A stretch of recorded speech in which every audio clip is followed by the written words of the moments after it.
আমি আপনাদের সকলকে দীর্ঘক্ষণ অপেক্ষা করার জন্য আমি নিজে ক্ষমা চেয়ে নিচ্ছি, কিন্তু আমাদের মিটিং চলেছে প্রায় 6টা থেকে 12:15, মানে 6টা থেকে প্রসেস শেষ হতে এখন ঘড়িতে কটা বাজে?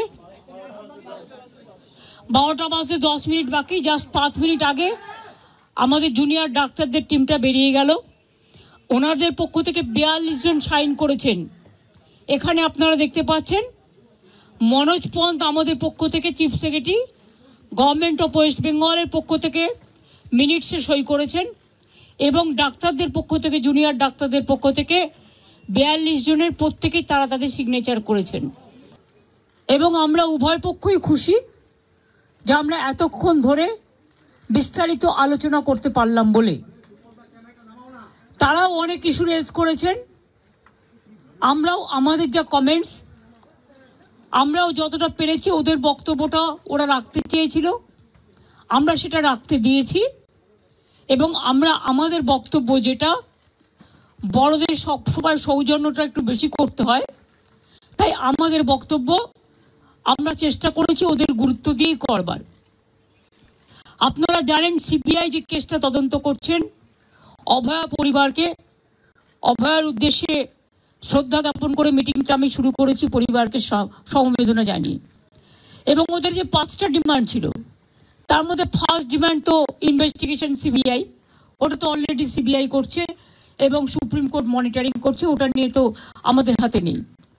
প্লাস ওদের 4টে ডিমান্ড ছিল। 4টে ডিমান্ডের মধ্যে যেটা ছিল যে মেল ওরা আমাদের করেছে, একটা হচ্ছে 3টে নাম দিয়েছিল ফ্রম হেলথ ডিপার্টমেন্ট, একটা ডিএমই, একটা ডিএইচএস, আর একটা হেলথের প্রিন্সিপাল সেক্রেটারি। আমরা ওদের বোঝালাম যে একসাথে যদি পুরো ঘরটা খালি করে দেওয়া যায় তাহলে অ্যাডমিনিস্ট্রেশনটা চলবে কি করে। সুতরাং আমরা ওদের কথা মতো ডিএমই এবং ডিএইচএসকে সরাবার সিদ্ধান্ত নিয়েছি, এবং তাদের সম্মানজনকভাবে, এর থেকে উচ্চ পোস্ট ওদের আর কিছু হয় না। তো যাই হোক, যে একজন ডিএমই হতে পেরেছে বা ডিএইচএস হতে পেরেছে, এবং তারা যথেষ্ট জাস্ট হয়েছে, নতুন বেশি দিন হয়ওনি, কিন্তু যেহেতু ছাত্রছাত্রীরা বলছেন ওদের প্রতি আমাদের আস্থা নেই, তাই তাদের ব্যাপারটাকে গুরুত্ব দিয়েছি।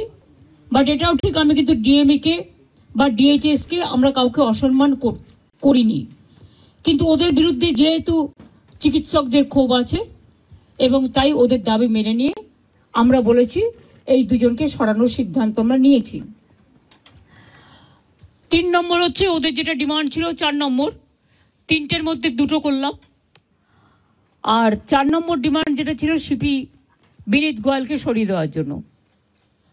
বিনীত গোয়েল ওদের কাছে নাকি আগেই স্বীকার করেছিল, যেটা ওরা মিটিংয়ে বললেন, যে আমি পদত্যাগ করতে চাই, কারণ আমার মনে হচ্ছে তোমরা যখন আমার প্রতি আস্থা রাখতে পারছো না, তোমাদেরও যেমন পরিবার পরিজন আছে আমারও আছে, এটা ওরা আমাকে মিটিংয়ে বলল। এবং বলার পরে আমরা কথা বলি নিজেদের মধ্যে, সিদ্ধান্ত নিয়েছি আগামীকাল 4টের পর আমরা কলকাতা পুলিশ এ বদল আনব, এবং নতুন সিপিকে দায়িত্বভার বিনীত দেবেন যতক্ষণ পর্যন্ত কোর্ট কেসটা কাল কমপ্লিট না হচ্ছে। 4টের পর আমরা টাইম দিয়েছি।